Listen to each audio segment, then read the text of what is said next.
The whispers followed Lydia Whitmore like a persistent shadow as she made her way down the dusty main street of Monticello, Utah. The year was 1878, and in this small settlement nestled against the foothills of the Abajo Mountains, a woman in her condition had few places to hide and even fewer friends to turn to. Clutching her shawl tightly around her expanding middle, Lydia kept her head down, feeling the judgmental stares of townsfolk burning into her back. 6 months pregnant and unwed, she had become the subject of cruel gossip that spread through the town like wildfire. The father of her child had been a traveling salesman who'd promised marriage, before disappearing overnight with her modest savings, a tale as old as time in frontier towns, but no less devastating to the woman left behind.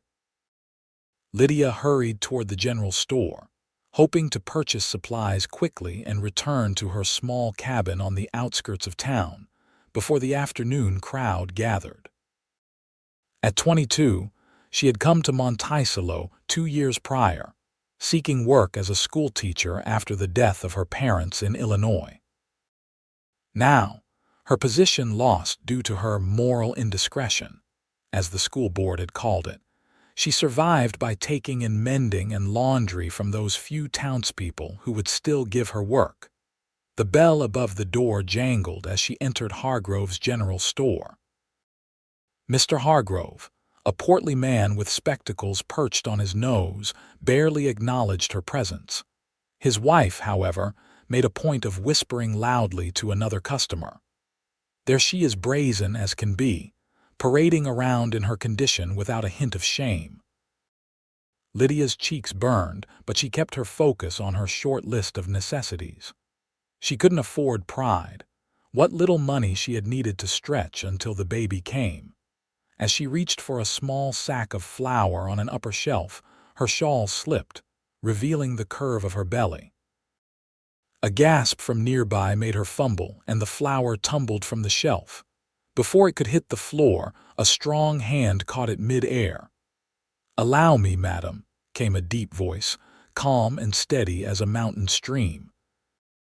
Lydia looked up into the face of a stranger, tall and weather-beaten, with kind eyes the color of a summer sky.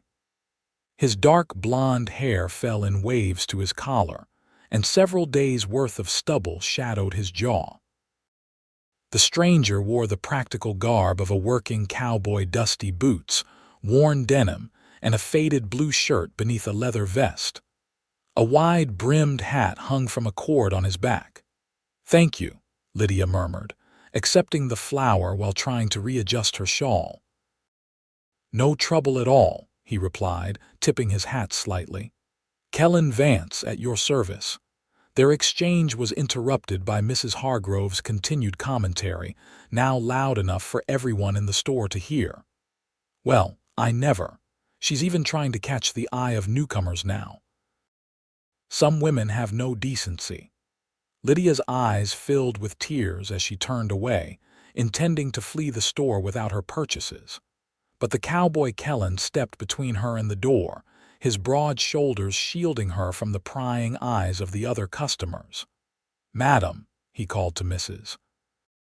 Hargrove, his voice polite but firm, "where I come from, it's considered poor manners to speak ill of others, especially those facing hardship." Mrs. Hargrove sputtered indignantly. "I don't know how things are done where you're from, Mr. Vance, but in Monticello, we uphold certain standards of moral conduct."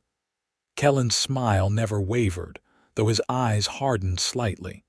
"Interesting. Where I'm from, compassion is the highest standard of moral conduct." He turned to Lydia. "Please finish your shopping. I'll help you carry your things."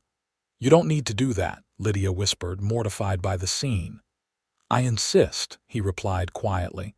Then, in a voice meant to carry, he added, "No one will judge you here, not while I'm around." The store fell silent as Kellen helped Lydia gather her necessities, placing them on the counter and counting out coins from his own pocket, despite her protests. As they prepared to leave, Mrs. Hargrove reluctantly wrapped their purchases, her thin lips pressed into a disapproving line. Outside, the afternoon sun cast long shadows on the street. Lydia, still flustered by the stranger's kindness, attempted to reclaim her dignity. "Mr. Vance, I appreciate your assistance, but I can manage on my own, and I'll repay you for the supplies at the first opportunity." "No rush on that," he said, falling into step beside her. "I've just ridden into town looking for work. The foreman at the Lazy S mentioned they might need an extra hand for the season." "The Lazy S is a good outfit," Lydia acknowledged, clutching her packages tightly. "Mr. Sullivan runs a fair operation." They walked in silence for a moment before she added, "I should warn you that associating with me won't do your reputation any favors in this town." Kellen chuckled, a warm sound that somehow eased the tension in Lydia's shoulders. "Madam, I've never much cared for reputations. They tend to be built on other people's opinions, and in my experience, other people's opinions rarely matter in the long run." Lydia studied him, trying to discern his motives. Men didn't often show kindness without expecting something in return. That bitter lesson had cost her dearly. "Why are you helping me?" she finally asked. Kellen paused, looking out at the mountains rising in the distance. "My mother found herself in a similar situation once. A widow with a child on the way and a town that turned its back on her. A kind stranger helped her when no one else would." His eyes, when they returned to her face, held no pity, only understanding. "I'm just paying that kindness forward." They had reached the edge of town, where the packed dirt road gave way to a winding trail leading toward a small cabin barely visible among the junipers. "This is far enough," Lydia said, stopping. "My place is just up that rise." Kellen nodded, handing over the packages he'd carried. "Miss Whitmore. Lydia Whitmore. Miss Whitmore, it was a pleasure meeting you. If you need anything at all, I'll be staying at the boarding house in town until I secure work." "You're very kind, Mr. Vance," but a sudden sharp pain made Lydia gasp, nearly dropping her packages. Kellen's hand shot out to steady her, concern etching deep lines around his eyes. "Are you all right?" Lydia nodded, breathing through the discomfort. "Yes, the baby sometimes kicks rather forcefully." She straightened, embarrassed. "I really should be going." "At least let me see you to your door," Kellen insisted. "Those packages look heavy and it's no trouble." Too tired to argue, Lydia reluctantly agreed. The trail to her cabin was steep in places, and by the time they reached the small clearing where her home stood, she was grateful for his assistance. The cabin was modest, a single room with a lean-to kitchen addition, but it was clean and well-maintained, with late summer wildflowers planted along the front path. Kellen set the packages on the small porch. "You live here alone?" "Yes." Lydia lifted her chin, a flash of pride breaking through her weariness. "I manage just fine." "I've no doubt of that, Miss Whitmore." His smile was genuine, without a trace of the condescension she'd grown accustomed to from others. "Still, winter will be here before long. That roof looks like it could use some patching, and your woodpile's on the lean side for mountain country." "I'll manage," Lydia repeated, though her heart sank at the reminder of the challenges ahead. Kellen studied the cabin for a moment longer, then tipped his hat. "I'll leave you to your evening then, but my offer stands if you need help. Just send word to town." As he turned to go, Lydia called after him, surprising herself. "Mr. Vance," he paused, looking back over his shoulder. "Thank you. Not many would have done what you did today." His smile deepened, creating crinkles at the corners of his eyes. "Anyone worth knowing would have done the same, Miss Whitmore. Good evening to you." Lydia watched him descend the trail, his tall figure disappearing among the trees. Only when he was gone did she allow herself to enter her cabin, setting down her packages with trembling hands. It had been so long since anyone had shown her basic human kindness that she hardly knew how to respond. That night, as the mountain chill settled over her small home, Lydia added extra wood to the stove and wrapped herself in her quilt, feeling the baby move beneath her palm. "We'll be all right," she whispered, as much to reassure herself as the child. "We don't need anyone's help or approval." But as she drifted to sleep, her dreams were filled with kind blue eyes and a voice that promised judgment would not touch her. The next morning dawned clear and cool, with the scent of pine carried on the breeze. Lydia rose early, as was her habit, to begin the day's work.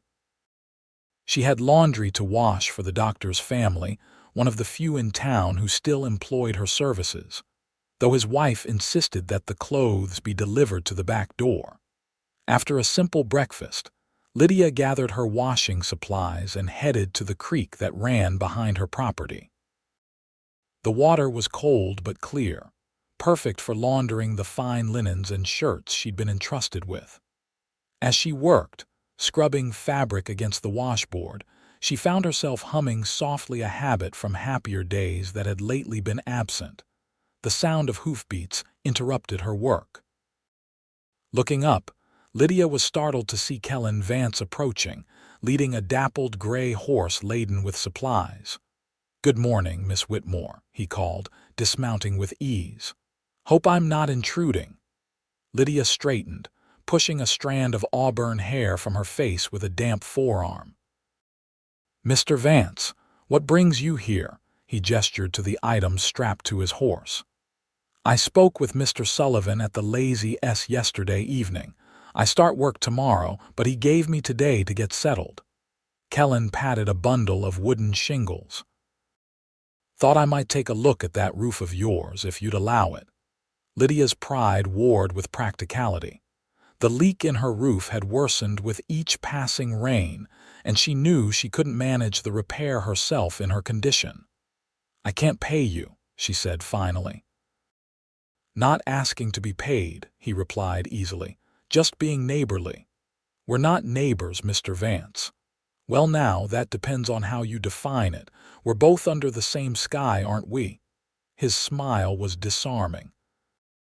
"Besides, I couldn't sleep last night thinking about that roof with winter coming on." Lydia hesitated, then gestured toward the cabin. "I'd be grateful for the help then. There's coffee on the stove if you'd like some before you start." "Much obliged," Kellen said, leading his horse to a spot where it could graze. He unloaded his supplies methodically: shingles, nails, a hammer, and a coil of rope, along with a small leather toolkit. While Lydia returned to her washing, Kellen examined the cabin roof, occasionally making notes in a small book he kept in his vest pocket. By the time she'd hung the laundry to dry on lines strung between pines, he had cleared away the damaged shingles and was measuring for replacements. "Hope you don't mind me asking," he called down from the roof, "but how long have you been in Monticello?" "2 years," Lydia answered, setting up a basket to gather wild berries that grew near the creek. "I came from Illinois to teach at the school. And now—" She paused, her hand hovering over a cluster of dark berries. "Now I take in laundry and mending. It's enough to get by." Kellen worked in silence for a moment, the rhythmic sound of his hammer punctuating the mountain quiet. "Must be difficult," he said finally. "Life often is," Lydia replied, moving further along the berry patch. "But difficulty doesn't mean impossibility." By midday, the roof repair was well underway, and Lydia had gathered enough berries for a pie. She prepared a simple meal of cornbread and beans, calling Kellen down when it was ready. They ate on the small porch, watching clouds gather over the distant peaks. The silence between them was comfortable, not strained as Lydia might have expected. Kellen had an easy way about him that put her at ease despite her usual wariness around men. "May I ask you something personal, Miss Whitmore?" Kellen asked as they finished their meal. Lydia tensed slightly but nodded. You may, though I reserve the right not to answer. Fair enough. He leaned back against the porch post. Do you have family somewhere who might help when the baby comes? The question was asked with such genuine concern that Lydia found herself answering honestly. No. My parents died of influenza before I came west. I have an aunt in Chicago, but we haven't spoken in years. And the baby's father? Lydia's expression hardened. Gone, with my savings and any promises he made. Kellen nodded slowly. I'm sorry to hear that. I don't need pity, Mr. Vance, not offering any, he replied. Just thinking that takes considerable courage facing all this alone. Before Lydia could respond, thunder rumbled in the distance. Storm coming, Kellen observed, getting to his feet. I'd best finish that roof before it hits. He worked steadily through the afternoon while Lydia prepared her berry pie and completed her mending. The storm clouds advanced over the mountains, bringing with them a sharp drop in temperature and gusty winds that rattled the cabin windows. Just as the first fat raindrops began to fall, Kellen climbed down from the roof, his work complete.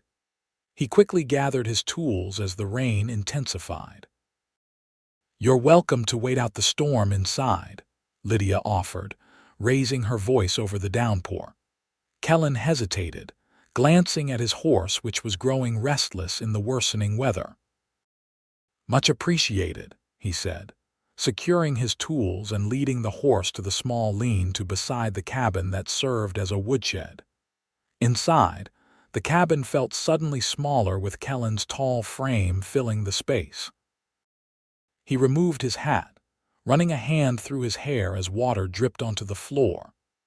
I apologize for the mess, Lydia said, gesturing to the single room that served as both living area and bedroom, with a curtain providing modest separation for her sleeping space. No apology needed, Kellen assured her, staying near the door to avoid tracking mud further inside. It's a fine home you've made here. The rain hammered against the newly repaired roof, but not a drop came through. Lydia listened for a moment, then smiled her first genuine smile in months.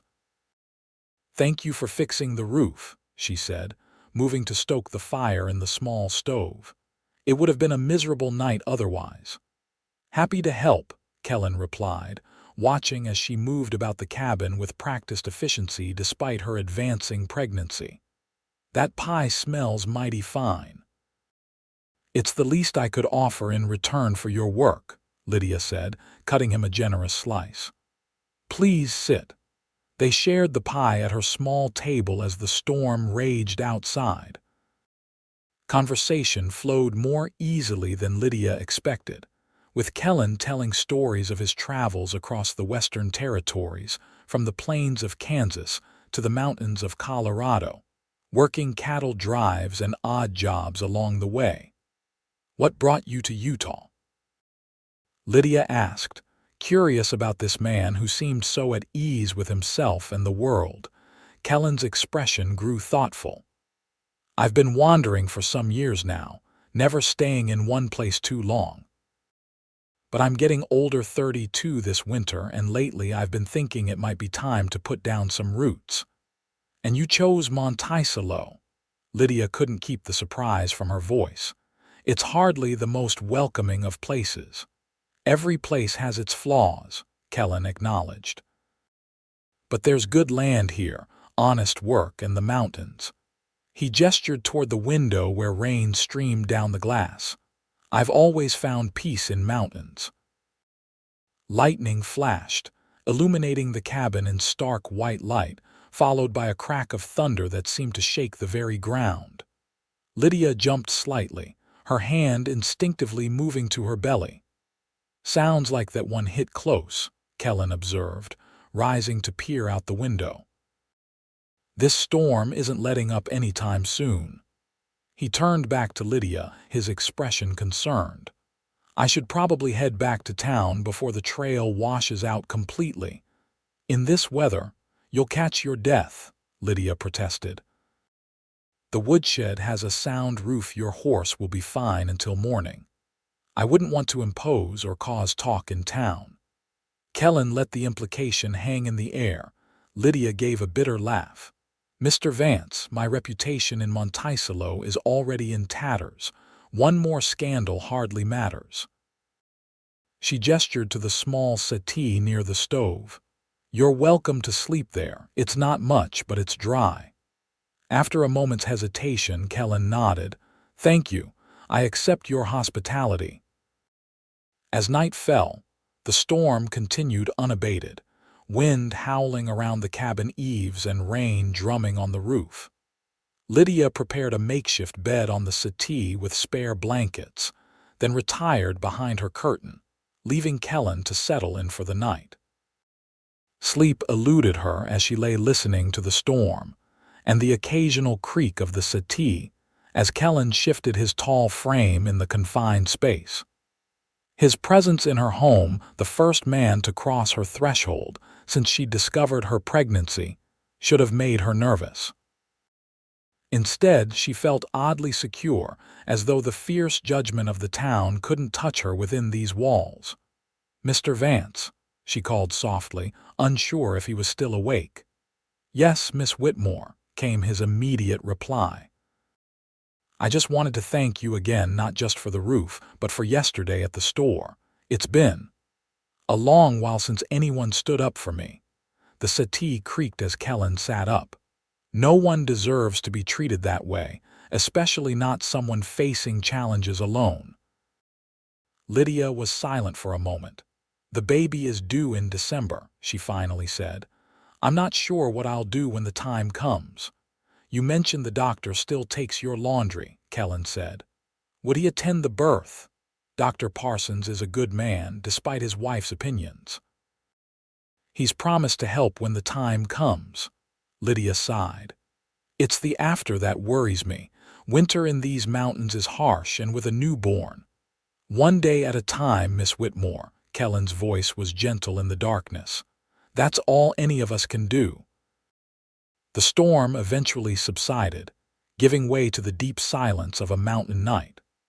Lydia drifted to sleep with the comforting knowledge that, for tonight at least, she wasn't completely alone. Morning arrived with clear skies and air washed clean by the night's rain.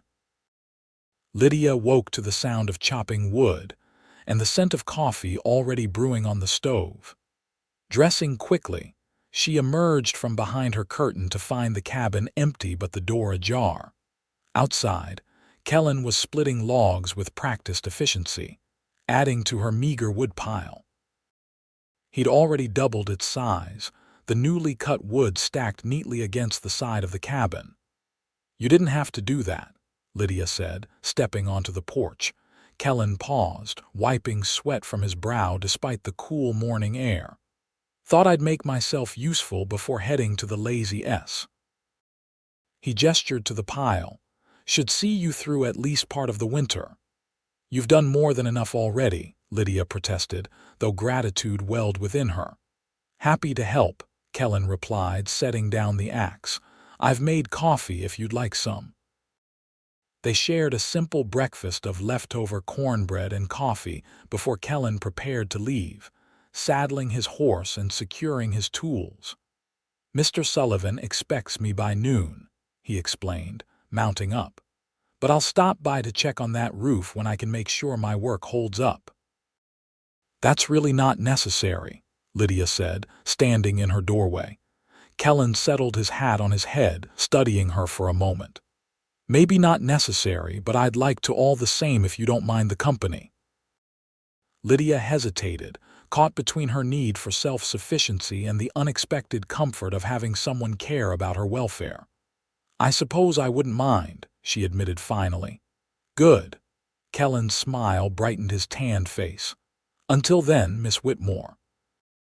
As he rode away, Lydia found herself watching until he disappeared from view, wondering if he would indeed return or if, like so many others in her life, his kindness would prove fleeting.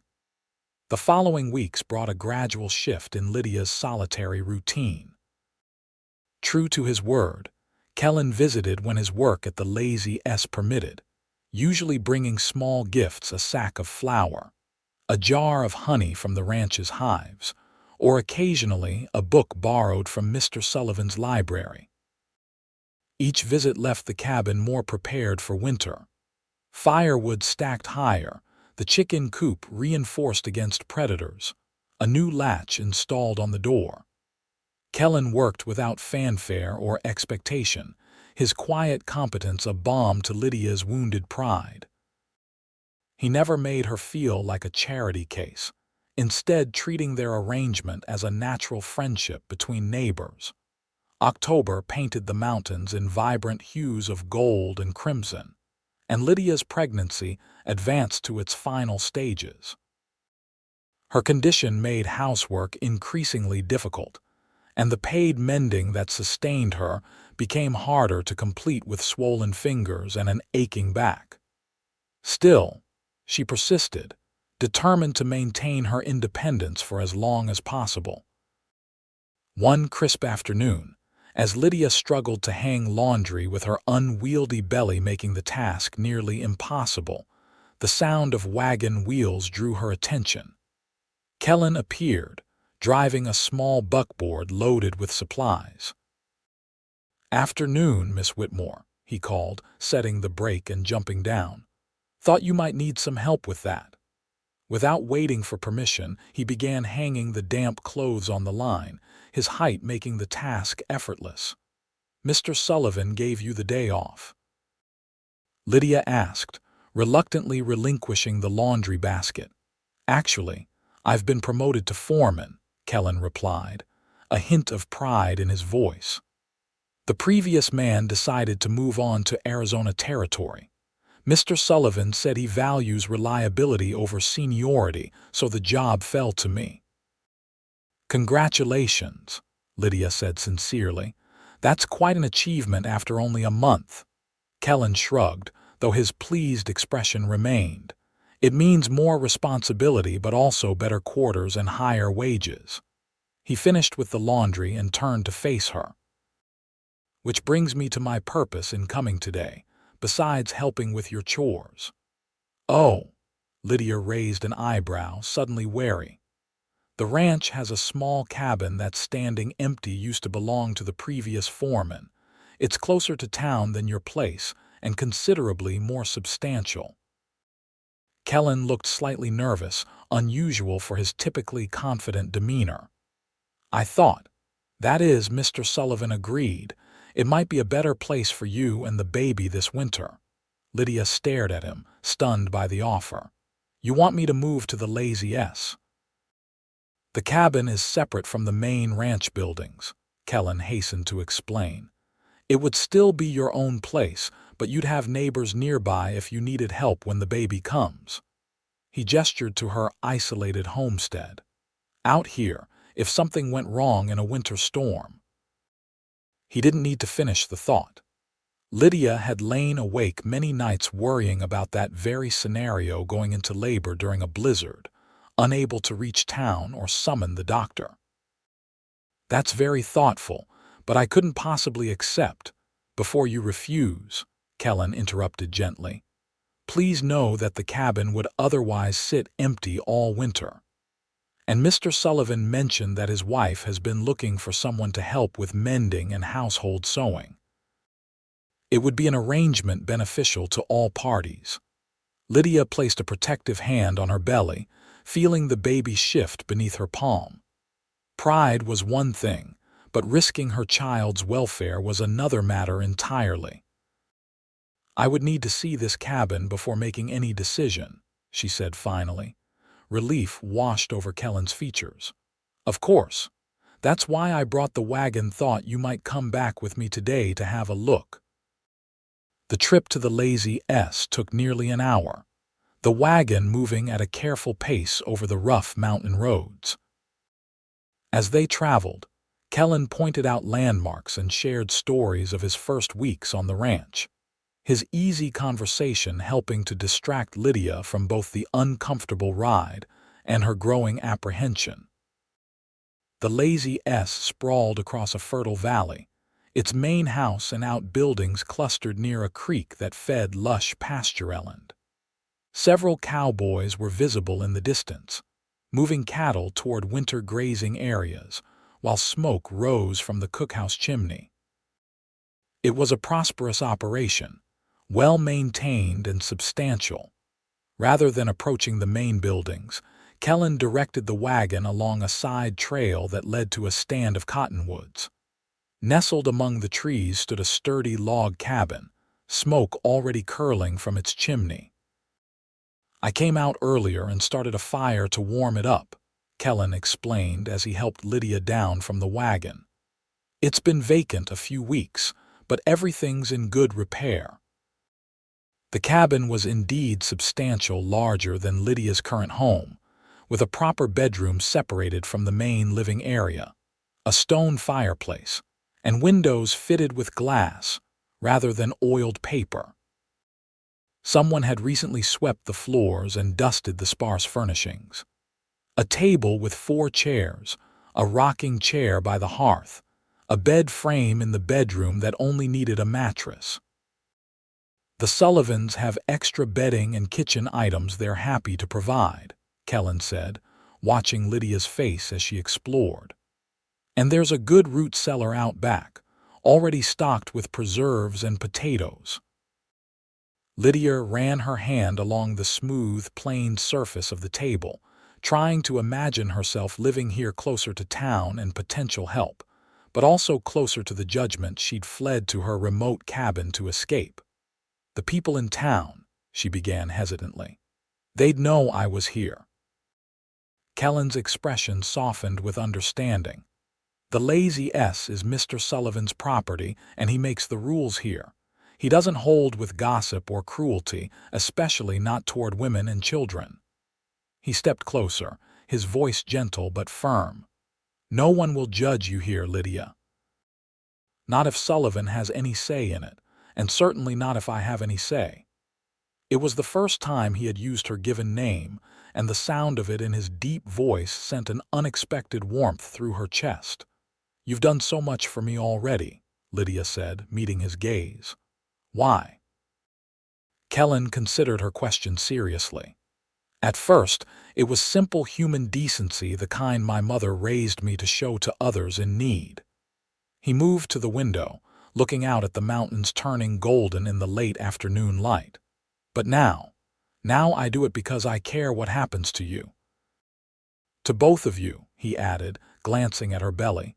The honesty in his words left Lydia speechless. She turned away, blinking back sudden tears as she pretended to examine the fireplace. "I'll need to think about it," she said finally. "It's a generous offer, but a significant change." "Of course," Kellen agreed, making no move to press her. "The offer stands whenever you're ready. In the meantime, shall we head back before it gets too late?" On the return journey, they stopped at Lydia's cabin long enough to collect some personal items: clothing, a quilt made by her mother, and her few books. "Just in case you decide to accept," Kellen explained. "It would save another trip." That night, alone in her cabin, Lydia felt its isolation more keenly than ever before. The wind picked up, rattling the windows and sending drafts across the floor despite Kellen's repairs. Winter was approaching, and with it, the birth of her child. Pride was cold comfort against such realities.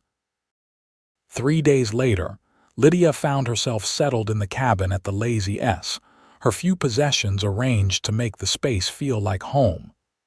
Mrs. Sullivan, a practical woman with a kind heart beneath her businesslike exterior, had indeed provided bedding, kitchen implements, and even curtains for the windows.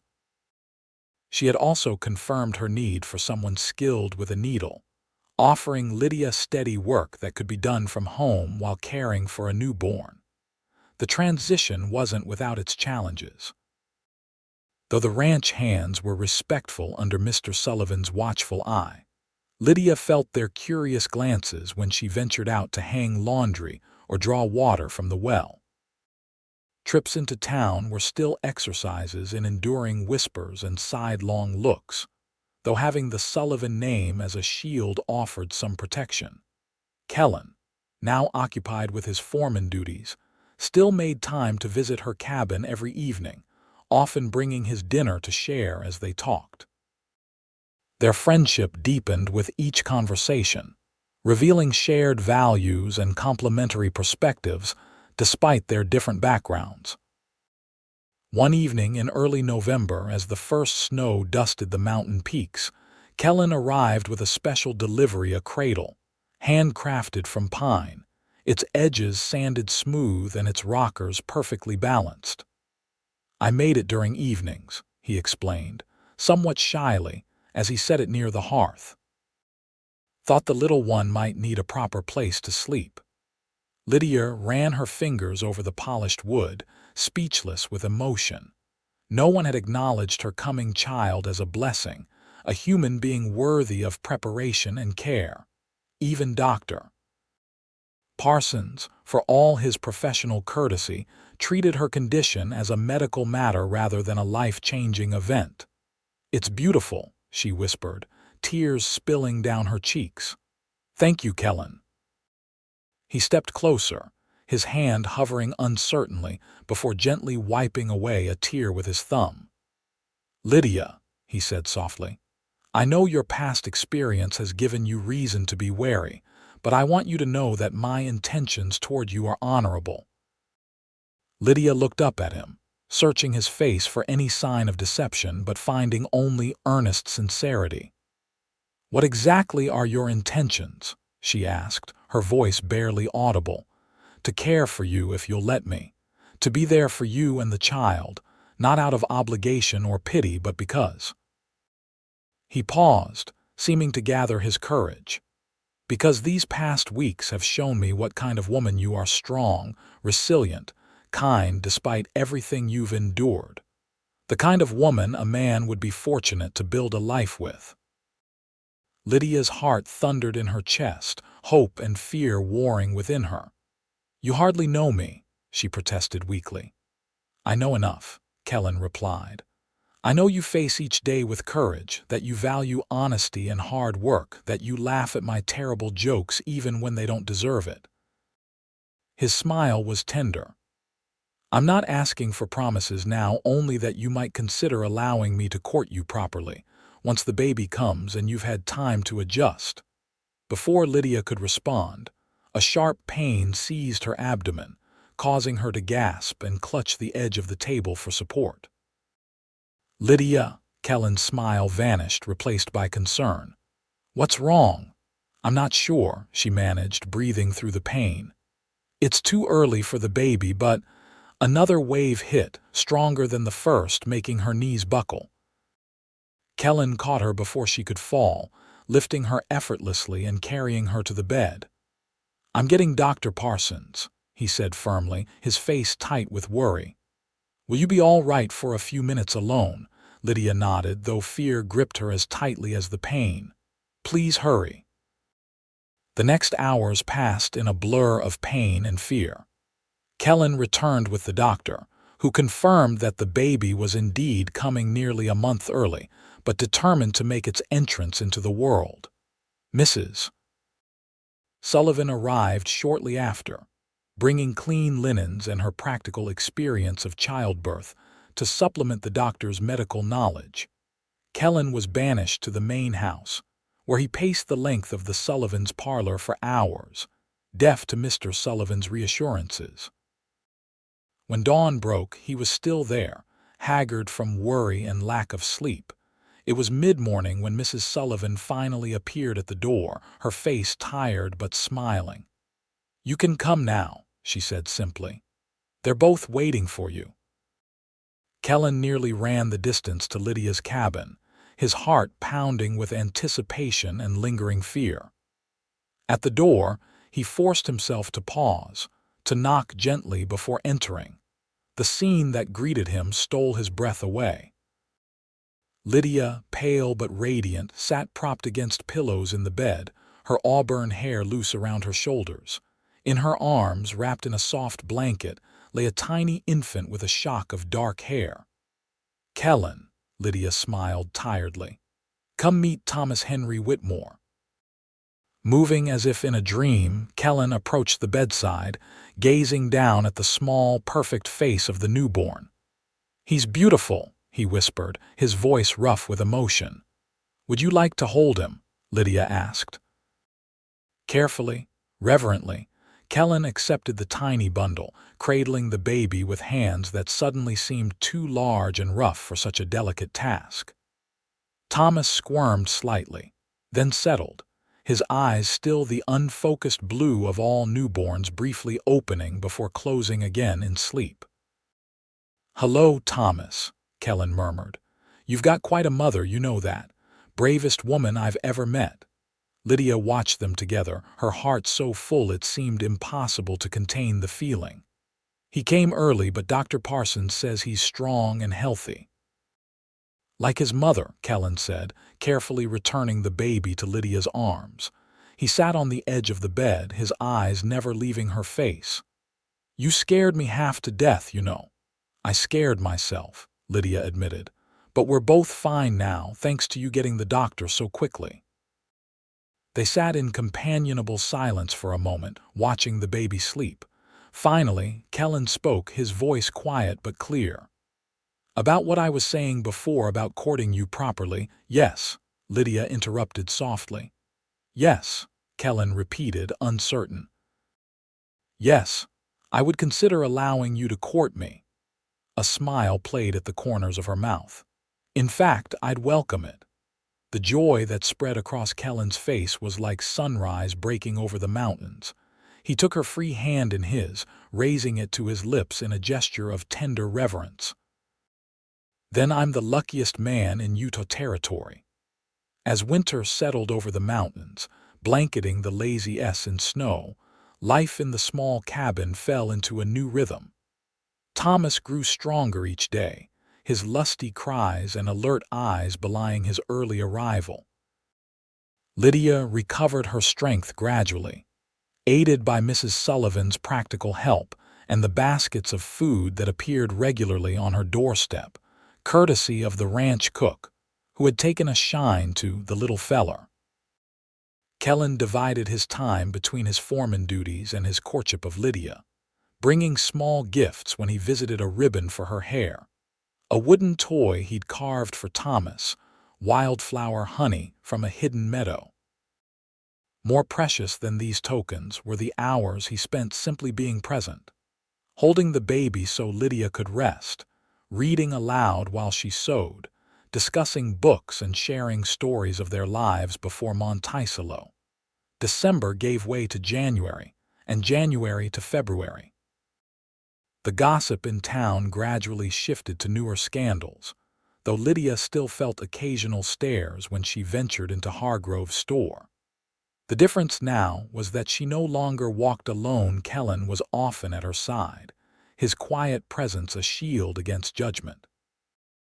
When he couldn't accompany her, Mrs. Sullivan often did, her position as the ranch owner's wife ensuring respectful treatment. By March, as the first hints of spring softened the mountain air, Lydia had gained not just a potential husband in Kellen, but a community of sorts at the Lazy S.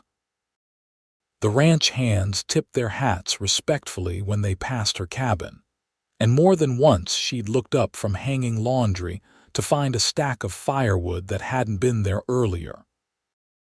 It was on a mild March evening, with Thomas sleeping peacefully in his cradle and the first stars appearing in the darkening sky, that Kellen arrived at the cabin with unusual formality.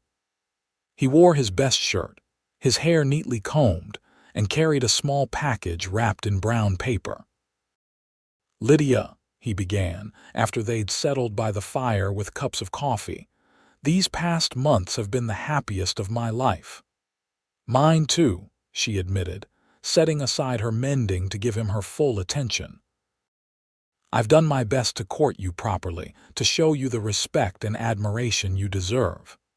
Kellen leaned forward, his expression earnest. "I've tried to prove that my feelings are genuine and my intentions honorable." "You've succeeded," Lydia assured him, a blush coloring her cheeks. "I've never doubted your sincerity." "Then I hope you won't doubt it now." Kellen set his coffee aside and knelt before her chair, taking her hands in his. "Lydia Whitmore, I love you with all my heart. I love your strength, your kindness, your determination. I've grown to love Thomas as if he were my own son." He squeezed her hands gently. "Would you do me the extraordinary honor of becoming my wife?" Though she had suspected this moment might come, the reality of it, Kellen kneeling before her, his heart laid bare in his eyes, left Lydia momentarily speechless. She thought of her journey from the heartbreak of betrayal to the lonely months of pregnancy, from the judgment of the townspeople to this moment of pure, unexpected joy. "Yes," she whispered, tears of happiness spilling down her cheeks. "Yes, Kellen, I will marry you." His smile was radiant as he reached for the package he'd brought, unwrapping it to reveal a simple but beautiful ring, a band of silver set with a small, perfect pearl. "It was my mother's," he explained, sliding it onto her finger. "She told me to save it for a woman of true character and courage." "I'll try to be worthy of it," Lydia promised, admiring the way the pearl caught the firelight. "You already are," Kellen assured her, rising to sit beside her. He gathered her into his arms, his kiss a tender promise of the life they would build together. They were married on a perfect day in early May, with apple blossoms scenting the air and meadowlarks singing in the cottonwoods. The ceremony took place at the Lazy S, with Mr. Sullivan proudly giving the bride away and his wife holding Thomas, now nearly 6 months old, and observing the proceedings with wide, curious eyes. To Lydia's surprise, several townspeople attended: Dr. Parsons and his wife, the schoolteacher who had replaced her, and even old Mr. Hargrove from the general store. Not everyone in Monticello had judged her harshly, it seemed, though it had often felt that way in her darkest moments. After the simple ceremony and the wedding dinner prepared by the ranch cook, Lydia and Kellen returned to the cabin that would be their home until they could build something more permanent on the parcel of land Mr. Sullivan had offered Kellen as part of his foreman's compensation. As twilight deepened into night, with Thomas sleeping peacefully in his cradle, husband and wife stood on the porch of their cabin, looking out at the mountains silhouetted against the star-filled sky. "Happy?" Kellen asked, his arm around Lydia's waist. "More than I ever thought possible," she replied, leaning into his embrace. "When I think of how close I came to refusing your help that first day at the store." "Fate has a way of bringing the right people together," Kellen said, dropping a kiss on her hair. "Though sometimes it takes a little push." Lydia smiled, remembering the judgment that had once seemed unbearable but had ultimately led her to this moment of perfect contentment. "I'm glad you were the one to push back against it," she said softly.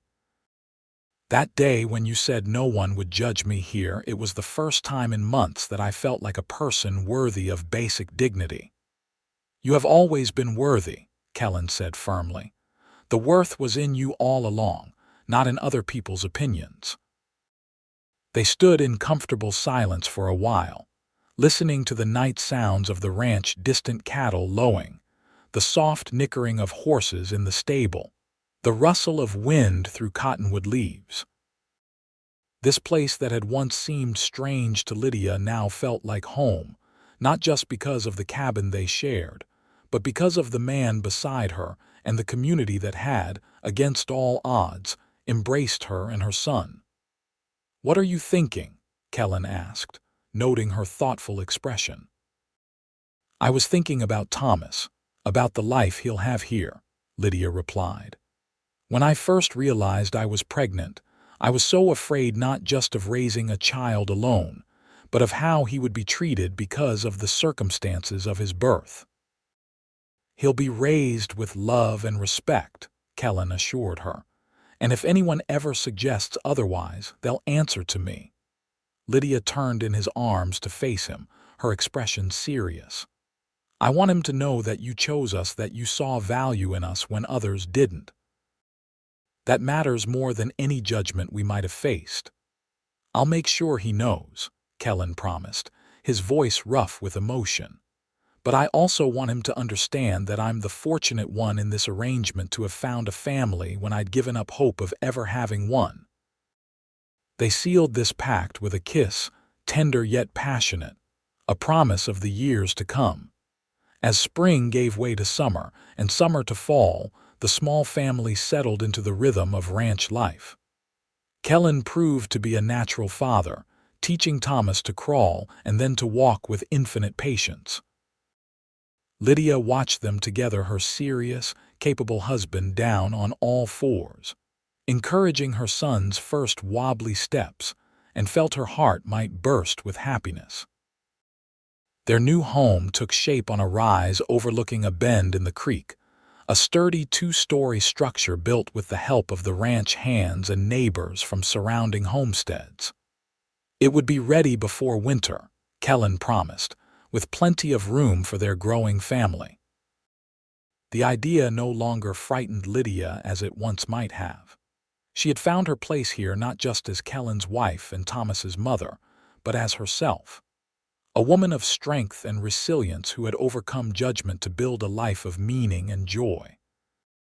On a golden October afternoon, exactly 1 year after Kellen had first come to her aid in Hargrove's store, the family moved into their new home. As Lydia stood in the doorway, watching Kellen carry Thomas on his shoulders around the yard, pointing out the mountains and naming the birds that soared overhead, she placed a hand on her stomach, feeling the first fluttering movements of their second child. Some might call it ironic that she had found acceptance and love in the very community that had once shunned her. But Lydia preferred to see it as evidence that people, like seasons, could change, that judgment could give way to understanding and isolation to belonging, if only given the chance. "Come see the sunset," Kellen called from the porch, Thomas now perched securely on his hip. Joining them, Lydia gazed out at the mountains painted in shades of amber and gold by the setting sun. Thomas reached for her, and she took him in her arms, his weight a familiar comfort against her chest. "Beautiful, isn't it?" Kellen said, his arm around her shoulders. "Perfect," Lydia agreed, though she was looking not at the landscape but at her husband and son, the family she had never dared to hope for during those dark, lonely days. As the sun slipped behind the mountains and the first stars appeared in the deepening blue of the sky, Lydia whispered a silent thank you to whatever fate or providence had brought Kellen Vance into her life on that autumn day in Monticello, when a woman hiding her pregnancy feared town scorn, and a cowboy covered her and said, "No one will judge here." Those words had changed everything, offering not just protection but the promise of acceptance, the foundation upon which they had built this life together. A life not without challenges but rich with love, respect, and the quiet dignity that comes from being truly seen and valued for who you are. In the years that followed, as their family grew to include 2 more children, a daughter with Kellen's blue eyes and a son with Lydia's auburn hair, they never forgot the lessons of those early days. That judgment is fleeting but love endures. That courage often comes in quiet moments of choosing kindness over condemnation. And that sometimes the most profound act of love is simply to stand beside someone and say, "You are not alone." Thomas grew into a thoughtful young man who bore Kellen's name and carried his values, never treated as anything less than a beloved son. When he was old enough to understand the circumstances of his birth, Lydia and Kellen told him the truth not as a shameful secret, but as the beginning of their family story, a testament to resilience and the unexpected ways love can enter one's life. In the end, it was not judgment but love that defined their story, a love born in a moment of simple human decency, nurtured through challenges and joys alike, and passed down through generations as the most precious inheritance of all.